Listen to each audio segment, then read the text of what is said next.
Amigos míos, muy buenos días.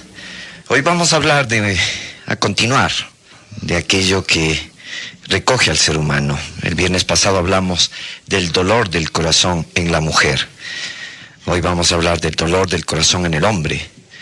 Y es que habíamos terminado el programa anterior diciendo que a nosotros, los hombres, también nos duele. Y también nos duele el corazón.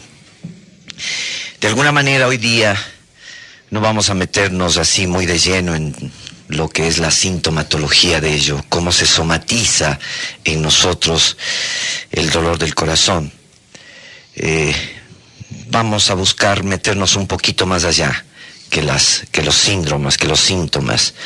Pero en todo caso vale que identifiquemos aquello que en el hombre se dice y se da por llamar, o lo llamo yo, el dolor del corazón, o lo llama el sentido común del ser humano cuando no encuentra un diagnóstico apropiado, y a veces mucho menos en el cardiólogo.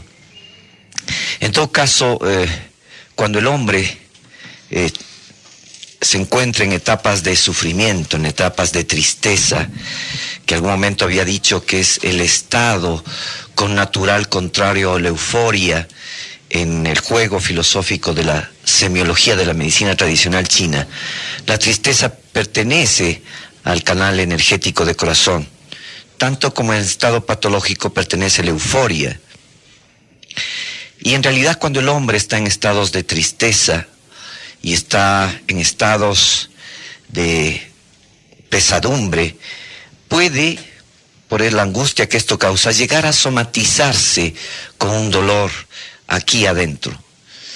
El aquí adentro no siempre está precisamente en el lado izquierdo, que es donde se localiza en verdad el corazón, sino que está ahí, por ahí, en algún lugar del adentro, que es donde duele más. Y cuando se somatiza indudablemente que va a doler el pecho, y a veces es un dolor que se irradia hacia la espalda, empunzada, y tiende a doler en la zona de las escápulas, en la zona de las paletas. Y es un dolor ardoroso, es un dolor que pide y reclama a veces un masaje, y parece que cede con un masaje. Y en realidad cede momentáneamente. A veces, si bien es cierto, los dolores pasan y el amor es constante, el corazón, siendo un sentimiento, un estado del alma que duele, en cuanto a tristeza, en cuanto vacío, el hombre, hoy hablamos del hombre, llega a somatizar, repito, con esta forma muy particular, que es el dolor en el pecho, y que llega a señalarse con el dedo además, y al día siguiente se señala en otro sitio, con el dedo pero en otro sitio, pero siempre buscando y localizándolo, porque es un dolor que tiende a oírse, pero está por ahí. Y al irradiarse hacia la espalda, indudablemente el ser humano va o donde el traumatólogo o va donde el cardiólogo, porque siente que le está doliendo el pecho y lógicamente va a pensar que en realidad tiene una afección cardíaca.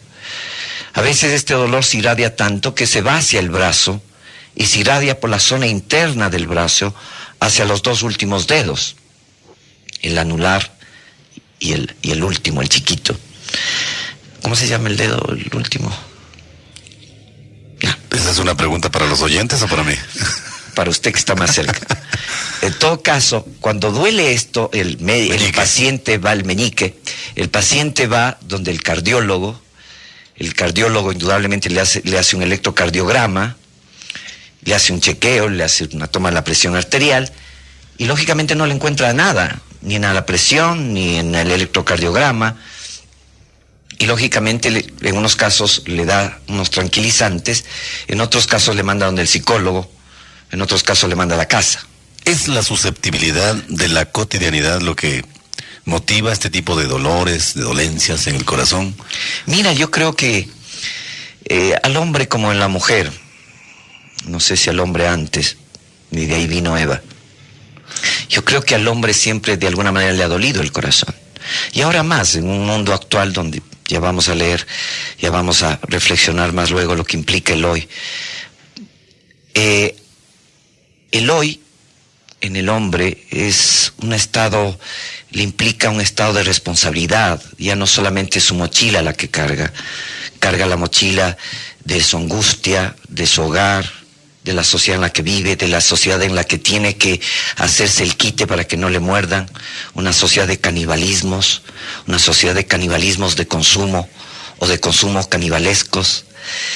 Y lógicamente ese estado de angustia en donde el hombre zozobra porque tanto ve el niño en la televisión que exige lo que ve y el padre casi que no puede comprarlo. Y más ahora que estamos viviendo esta zozobra por la corriente del niño, porque el fenómeno somos nosotros, la corriente siempre estuvo ahí.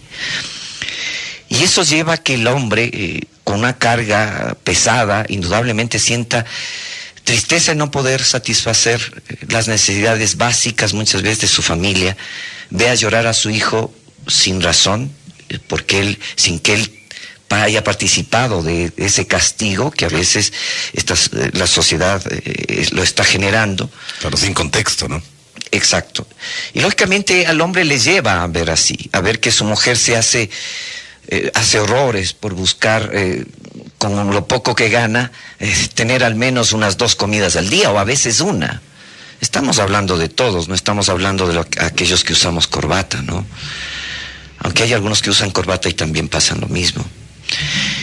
Pero el caso es que al somatizar esto, el ser humano, y no encontrar un diagnóstico en el cardiólogo o en el hospital público, o a veces cuando encuentra diagnóstico no tener con qué curarse, lógicamente se acentúa más este dolor del pecho.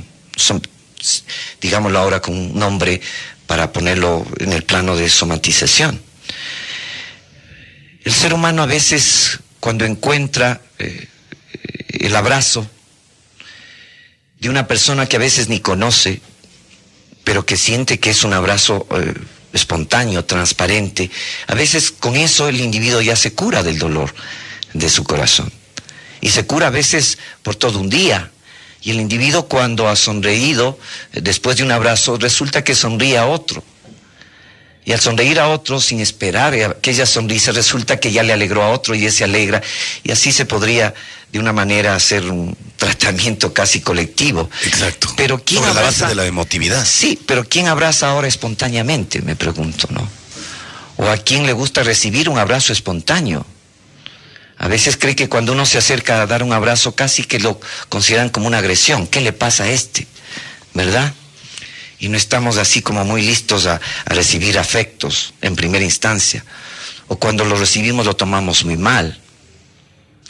A veces he pensado que mucha gente ama el pasado. Y es bueno amar el pasado, si eso implica renovarse. Y es bueno renovarse si eso implica amar, ¿verdad?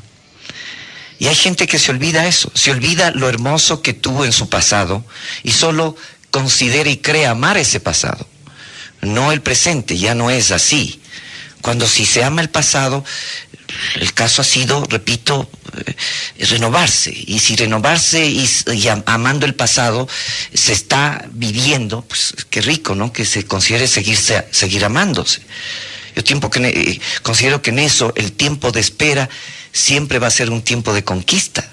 Rafael, en su fondo, tiene la impresión que el corazón es el termómetro de todo lo que está ocurriendo a tu alrededor, de las emotividades, de las expresividades de la gente, existiren o no, inclusive de los propios problemas cotidianos. Por supuesto, ¿no?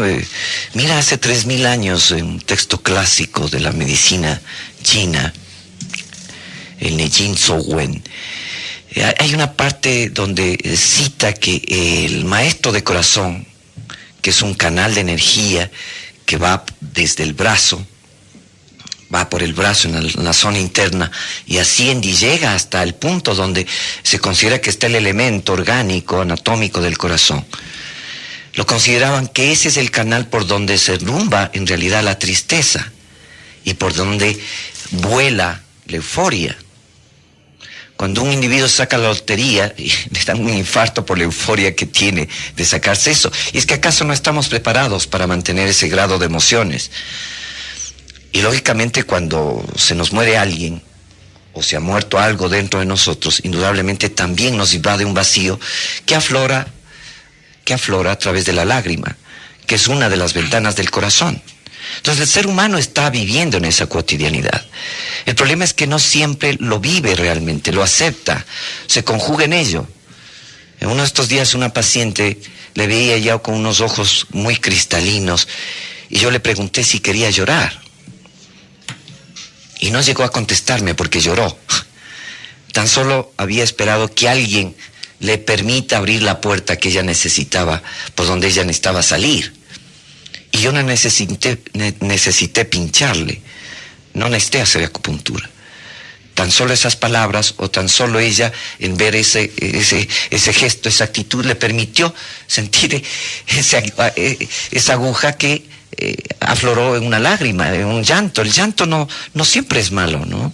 El llanto muchas veces permite discernir entre aquello y lo que es la sonrisa, ¿verdad?